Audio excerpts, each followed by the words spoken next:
Selamat datang di FBS Station. Enjoy and listen.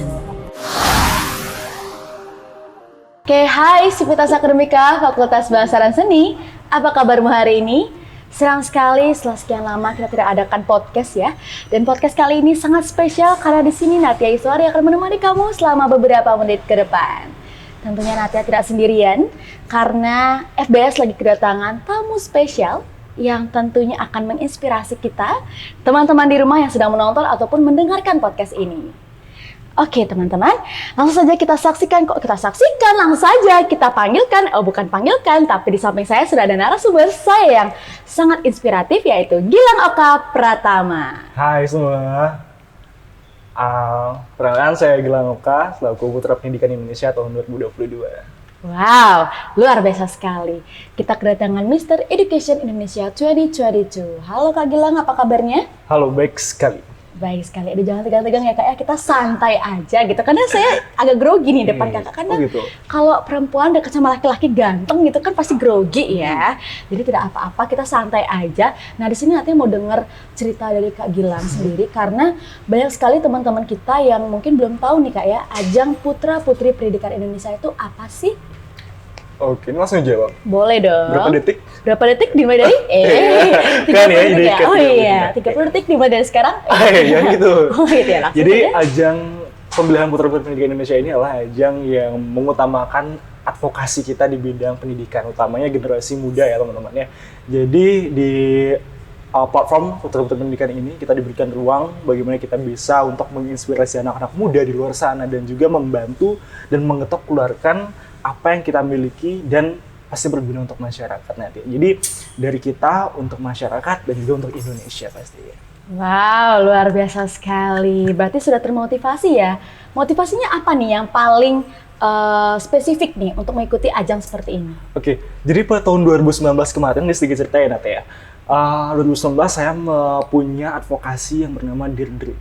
Itu saya dirikan bersama teman-teman, saya tidak sengaja bahwa kita tahu ada sekitar beberapa persen masyarakat, utamanya anak-anak di Buleleng, itu masih belum bisa menempuh pendidikan secara layak, utamanya di daerah pesisir, di daerah barat.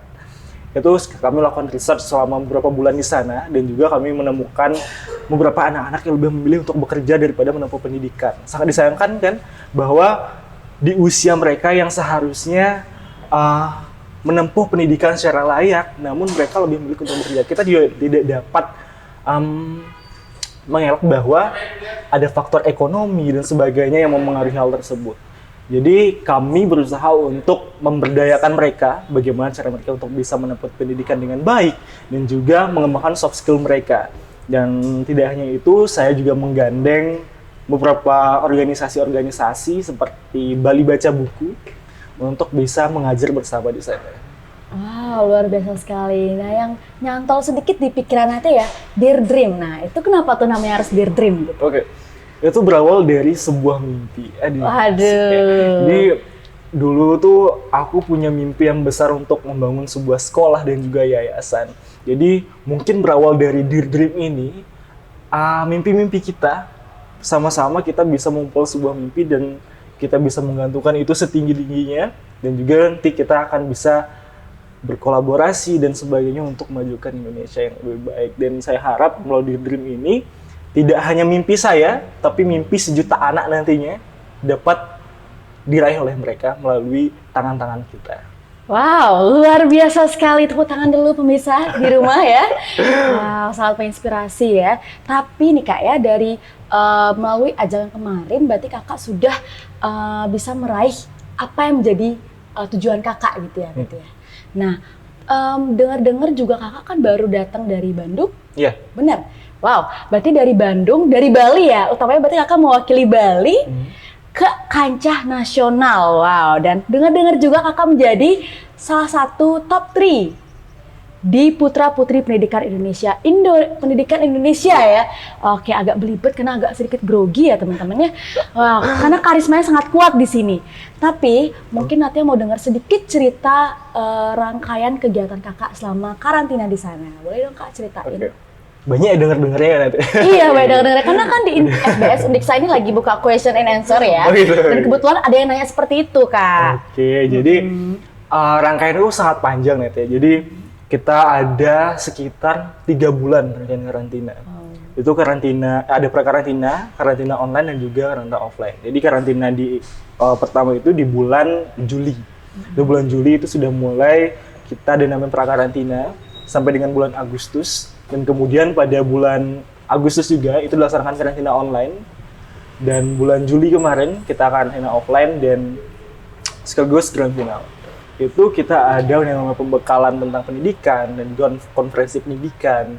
Lalu kita juga di karantina offline kita melaksanakan banyak sekali kegiatan bersama teman-teman di sana, yaitu ada tes wawasan pendidikan dan juga wawasan kebangsaan. Kemudian kita juga ada tradisional kostum, bakat, kemudian ada preliminary dan sebagainya hingga waktu grand final pada tanggal 10 September kemarin. Wow, sangat panjang sekali ya, Kak ya. Iya. Tapi tentunya setelah kakak melaksanakan kegiatan tersebut, pasti ada lika-likunya dong ya. Yeah. Tentunya ada tantangannya yang harus diraih gitu, karena pastinya untuk mencapai kesuksesan itu pasti ada tantangan di baliknya. Betul? Tuh. Oke, mungkin nanti pengen cerita sedikit atau dari kakak sendiri bisa menceritakan kepada teman-teman di sini bagaimana sih tantangannya, kesulitannya seorang Gilang Oka bisa meraih kesuksesan itu gitu. Oke. Silakan, Kak. Bicara kita tantangan, tentunya ada banyak sekali teman-temannya. Bahkan kalau bisa dibilang, tantangan dan juga suka dan dukanya itu hampir 50-50. Bahkan mungkin nanti tahu sendiri, kita juga sering kumpul-kumpul bareng. Iya. Dan, satu circle ya. Oke. Ya gimana kalau kesahku waktu itu untuk di ajang ini, untuk berkompetisi di ajang ini. Dan tentunya pada saat itu tidak hanya dari segi persiapan finansial, tapi juga mental yang kita harus siapkan karena ini merupakan ajang pageant. Untuk ajang pageant ini merupakan ajang nasional pertama yang saya ikuti. Dan melihat saingan-saingan yang begitu besar, ada tidak hanya dari kalangan mahasiswa, tapi juga ada dokter yang bergabung, ada juga guru, pegawai dan sebagainya. Itu membuat rasa tidak percaya diriku berkurang gitu. Tapi itu tidak menutup kemungkinan bahwa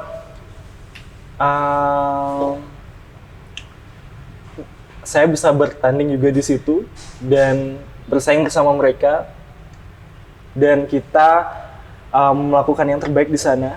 Untuk di ajang itu juga kita melakukan yang terbaik, tapi tidak menyangka juga bahwa saya berpercaya masuk top 3 dan berhasil untuk meraih gelar Mr. Education Indonesia. Tentunya hal yang menjadi tantangan terberat adalah dari segi mental. Kemudian yang kedua itu kalau diurutkan ya, mental, finansial, dan juga kesiapan materi untuk pemilihan putra-putri pendidikan ini. Jadi ada banyak sekali persiapan, bahkan kalau bisa dibilang itu ada sekitar 6 bulan untuk mempersiapkan ajang ini, dan saya hampir mengundurkan diri. Wow, seru nih ya, seru nih. Boleh lanjut. Hamin 1 minggu sebelum keberangkatan.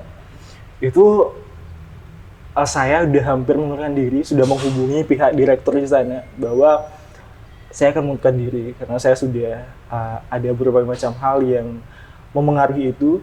Karena saya juga merupakan Mapres Undiksa, yang saya juga harus berlaga di nasional juga dan harus mempersiapkan itu, dan ada banyak sekali tekanan-tekanan yang masuk pada saya itu yang membuat mental saya tidak kuat. Tapi kemudian kembali lagi orang-orang terdekat menguatkan dan juga pihak-pihak terkait juga menguatkan dan meyakinkan saya untuk terus berkompetisi, dan ya dengan hasil yang memuaskan membawa pulang nama yang besar juga untuk Indonesia dan Bali, untuk Undiksa juga. Wow, lagi-lagi saya kagum mendengar jawabannya ya. Walaupun kita sangat dekat sebenarnya, tapi saya terkagum-kagum lagi gitu. Tapi yang menjadi insecurities kakak itu kan karena kakak tadi sempat mention yang ikut itu ada yang dari dokter, sarjana gitu kan kak ya. Yeah.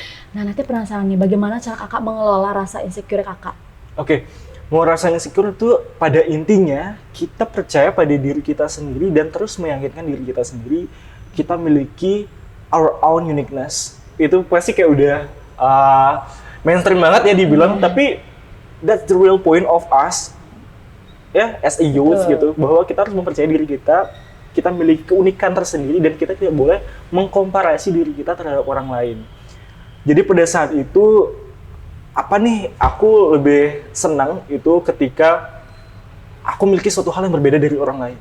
Jadi ketika aku memiliki suatu keunikan ataupun suatu poin yang berbeda dari orang lain nantinya, itu akan membuat sebuah power yang akan dilihat nanti ya di sana. Betul. Dan kita tidak perlu merasa insecure lagi karena kita sudah memiliki poin kita tersendiri dan power kita dan keunikan kita yang mungkin hanya diri kita sendiri saja yang tahu, dan kita harus tunjukkan itu kepada orang lain. Dan tentunya berlatih terus-menerus di depan kaca. Jadi ini poinnya teman-teman ya.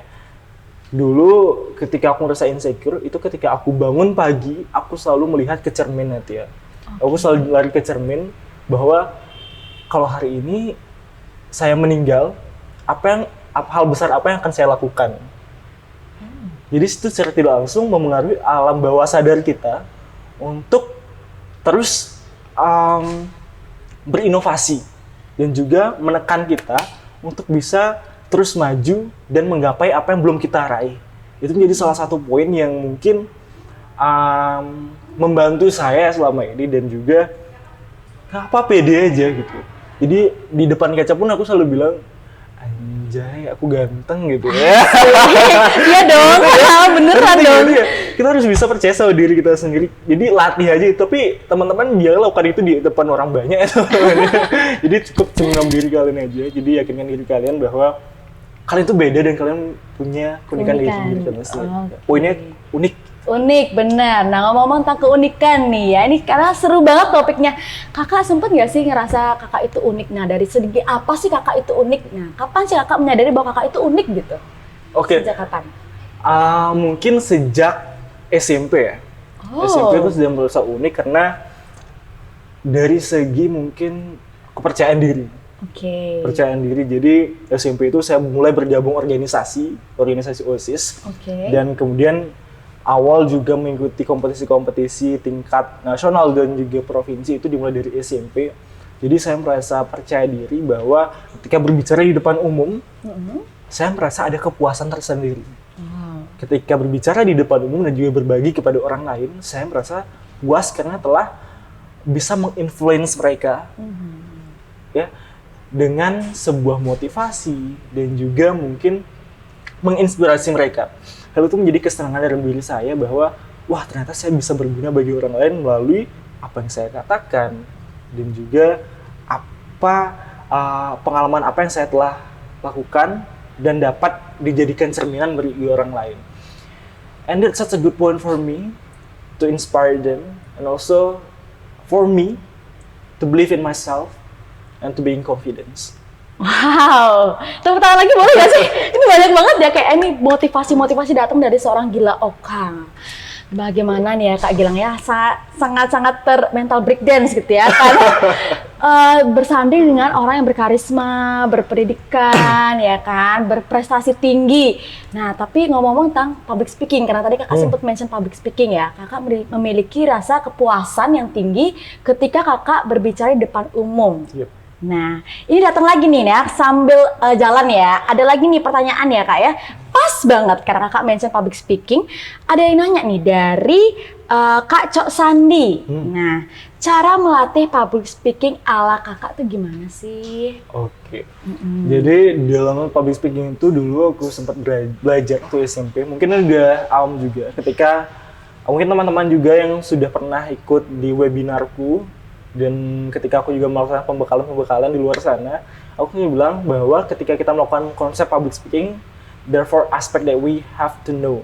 Jadi itu namanya konsep AREL. AREL. Iya, AREL itu kita gunakan biasa di dalam konsep debat ya. Jadi ini saya juga gunakan ketika melakukan public speaking, di mana ada argumentasi, tuh, kemudian ada reasoning, kemudian ada evidence or example, dan yang terakhir adalah link back. Jadi ketika kita melakukan public speaking, pastikan kita sudah melakukan public speaking secara teratur dan juga terstruktur ya melalui konsep RL ini. Kemudian we have to know the topic. Jadi kita harus tahu topik yang akan kita bawakan. Misalnya nih sekarang kita berbicara tentang prestasi gitu. Nggak mungkin kan ya kita senggol-senggol lagi dari segi prestasi 30%, sisanya gosip kan gitu kan agak beda ya nanti konsepnya. Di ini bener konsep kurun video secret nanti. Iya benar. Gak bincang inspiratif. Dan itu harus kita perhatikan bahwa knowing the topic and mastering the topic. Terus mastering itu kita harus paham semuanya. Dan yang terakhir adalah confidence. Jadi kita bisa percaya diri ketika membawakan sesuatu dan apa yang kita bawakan. Dan yang paling penting ketika kita berbicara itu aku ibaratkan seperti memasak teman-teman. Jadi ketika kita memasak sup, kita harus tahu bumbu yang kita masukkan itu seperti apa. Kita tidak boleh keasinan, tidak boleh kemanisan, apalagi hambar ya teman-teman ya. Nggak ada dagingnya sama sekali.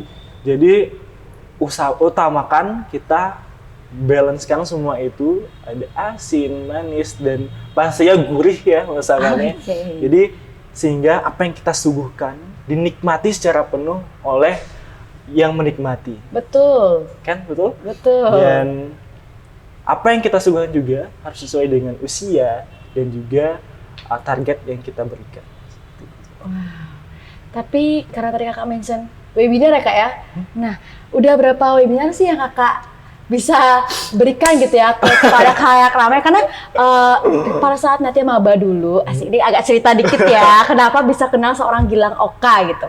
Karena pada saat itu maba ya kan, lagi ospek di fakultas kalau nggak salah. Nah, itu ada webinar guys ya teman-teman. Nah, yang jadi narasumbernya adalah Kak Gilang Oka. Nah, dari sana tuh kelihatannya, wow ini orang karismatik banget, asik. Ini orang publikasinya keren banget gitu. Nah, jadi termotivasi jadinya untuk ikut kegiatan-kegiatan seperti beauty pageant yang kakak sering ikuti. Belum lagi kakak kan sempet ikut tentang banyak sekali ajang-ajang pageant seperti Duta Bahasa dan banyak sekali ya sebelum mengikuti ajang di Mr. Education Indonesia atau Putra Putri Pendidikan Indonesia. Nah, dari ajang-ajang yang sudah kakak ikuti, selain keluarga, siapa sih dukungan terbesar kakak? Oke. Oh, selain keluarga teman-teman ya, ini ada 2 pertanyaan tadi yang disampaikan Natia. Pertama webinar dan pendukung ya? Iya. Itu yang pertama, webinar itu awalnya pertama kali ikut webinar itu adalah di Himpunan Mahasiswa Jurusan Bahasa Asing yang percaya untuk menjadi salah satu mahasiswa berprestasi dan mengisi webinar di sana. Dan diikuti oleh angkatan Natia ya.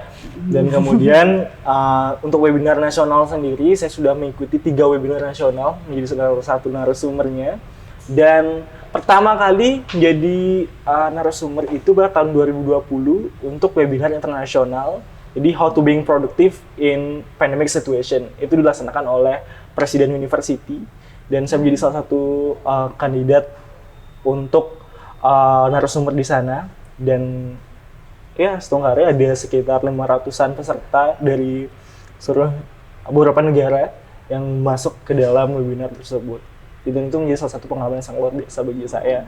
Karena dipercaya menjadi narasumber, salah satu narasumber mahasiswa pemilik IP 4 pada saat itu.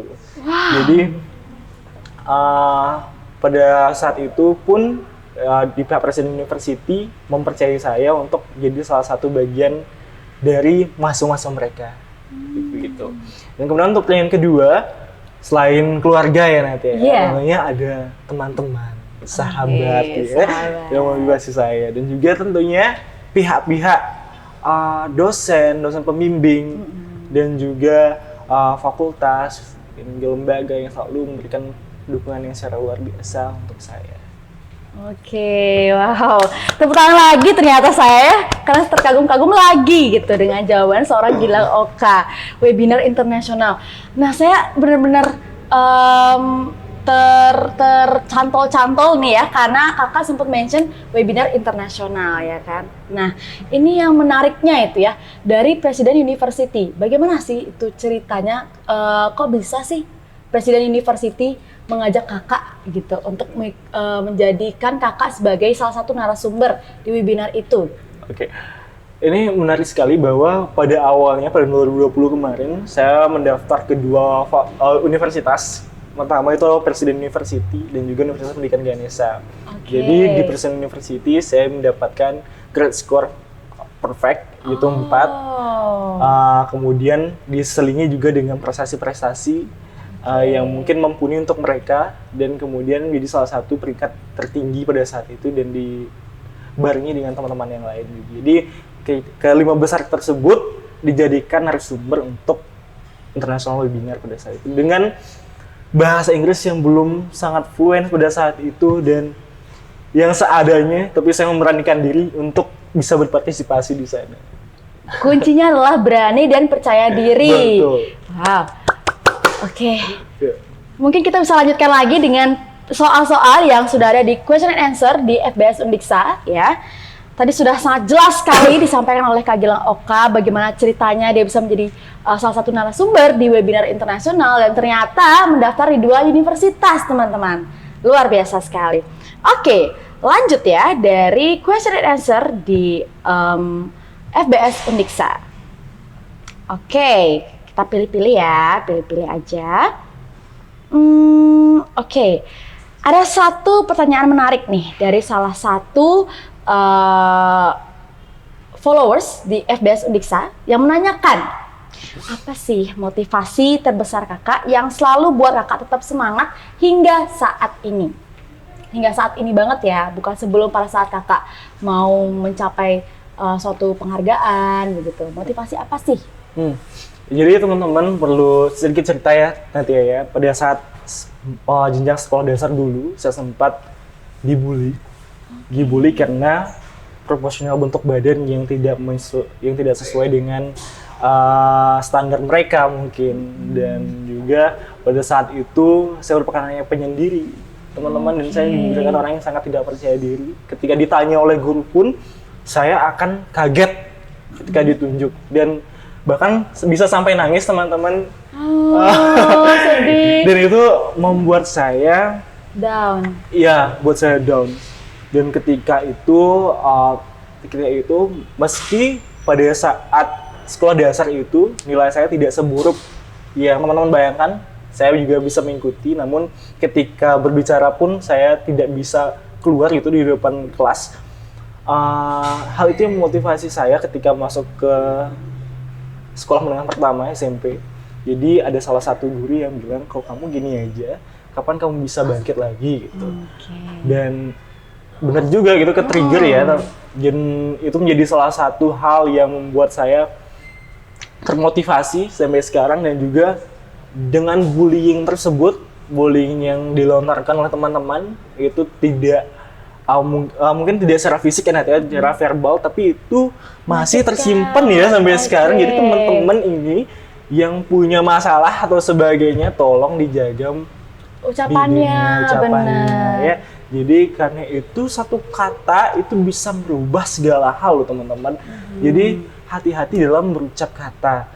Ketika saya sudah berhasil untuk keluar dari zona itu, kalau dari zona yang mungkin membuat saya terkungkung dalam hal bullying dan sebagainya, itu menjadikan saya kekuatan untuk terus bangkit sampai saat ini. Saya tidak ingin ada lagi anak-anak di luar sana yang terkena bullying, bahkan tidak percaya diri untuk menggapai mimpi-mimpi mereka. Dan pernah sekali lagi ada salah satu oknum guru di sekolah menengah saya, atas saya, SMA, mengatakan bahwa kamu tidak akan pernah menjadi orang sukses kepada saya. Wow, sakit loh itu. Hipotek loh. Terus. Itu pada saat kelas 12 Nat ya. Saya mengikuti, karena jujur teman-teman, saya kelas waktu SMA itu agak kelam ya. Agak kelam. SMA saya agak kelam karena iya memanfaatkan dispen. Teman-teman nggak boleh ya memanfaatkan dispen ini. Mungkin dana SMA nanti. Jadi berhubung saya berprestasi juga SMA, tapi juga saya agak nakal. Teman-teman, saya pada saat waktu itu diberikan omongan yang sangat tidak enak bahwa saya tidak akan pernah menjadi orang sukses nanti ketika masih proses. Bahkan ketika saya mengambil mata pelajaran ketika itu, saya mengambil mata pelajaran Mandarin untuk sebagai ujian nasional saya di underestimate oleh ketiga guru saya bahwa apakah saya bisa melakukan itu, apakah passing grade saya akan memenuhi nantinya. Namun saya tetap kekeh untuk memilih bahasa Mandarin sebagai salah satu mata pelajaran yang akan saya ujikan nanti. Namun sangat disayangkan, ujian nasional dibatalkan. Iya, kena prank pemirsa. Dibatalkan karena ada pandemi kemarin ya. Iya, Jadi saya lulus sekali. di jalur corona. Oke, sayang Tapi sekali. saya membuktikan itu sekarang bahwa apa yang mereka katakan bahwa saya tidak akan bisa menjadi orang sukses akan saya buktikan sampai detik ini untuk terus maju dan juga berkembang, membangun insan-insan muda bersama mereka, berkolaborasi bersama untuk memajukan Indonesia ke depannya. Oh, tuh kan para pembuli dengerin kan ya. Sekarang lihat nih Gilang Oka yang kalian bully ya, gitu kan ya, rasain lo gitu kan mungkin ya dalam hati ya. Atau mungkin kakak punya sedikit kata-kata nih untuk para pembuli yang lagi nonton di sini, mungkin pernah merasakan jadi pembuli atau yang dibully. Apa yang ingin kakak sampaikan kepada teman-teman di sini? Sejatinya hal itu nggak bisa kita ubah secara langsung atau bahkan dari kata-kata sendiri. But one word I can learn itu adalah haters gonna hate gitu. Oke, Haters benar. gonna hate. Tapi untuk kalian itu para pembuli dan haters sebagainya tetap semangat dan juga tetap ngikutin kita, orang-orang yang mungkin kalian hate. Semoga kita semakin termotivasi dari kalian untuk bisa terus maju dan lebih sukses lagi. Oh, benar. Dan pernah juga ya nanti dengar bahwa pembuli itu adalah fans yang tertunda. Nah, siapa tahu kan yang lagi bully-bully ini, apa sih mantengin Gilang terus nih? Aduh, Gilang ini ngapain aja sih gitu kan? Siapa tahu ya kan? Oke, nah last question. Nah, jadi penghujung podcast sekarang ini kayaknya durasinya udah over kayaknya ya. Nah, satu lagi kakak boleh gak sih ceritain, bukan ceritain lagi sih, mungkin ada satu quotes yang mungkin bisa kakak sampaikan kepada penonton dan juga pendengar podcast kita pada hari ini. Oke. Silakan kak. Jadi dari sekian banyak yang sudah saya katakan tadi, semua itu mungkin tidak ada landasannya ya teman-teman ya. Saya pernah membaca buku yang berjudul The Secret, mungkin teman-teman sudah pada tahu tentang buku ini, buku yang sangat luar biasa. Ada salah satu kata yang memotivasi saya sampai detik ini, yaitu if you see it in your mind, then you will hold it in your hand. Jadi ketika kita melihat sesuatu dalam pikiran kita, percaya nanti kita akan bisa menggenggam itu teman-teman. Jadi di dunia ini tidak ada kata yang tidak mungkin.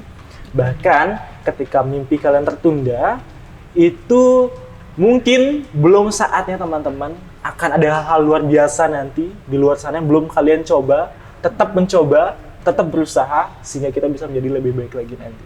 Oh, oke, itu dia quotes dari Gilang Oka. Wow, terima kasih Kak Gilang Oka yang sudah menyempatkan hadir, sangat memotivasi kita, menginspirasi kita. Semoga dari podcast ini bisa diterima oleh teman-teman sekalian, bisa mengambil hikmahnya, mengambil cerita-ceritanya dari Kak Gilang Oka. Dan tentunya saya sendiri Natia Iswari berterima kasih kembali dengan Kak Gilang Oka yang sudah menyempatkan hadir dan membagi ceritanya di podcast kita hari ini. Segitu dulu teman-teman, dan jangan lupa untuk selalu pantengin IG-nya di FBS Undiksa dan juga YouTube-nya FBS Undiksa. So, sampai jumpa di podcast berikutnya. Bye-bye!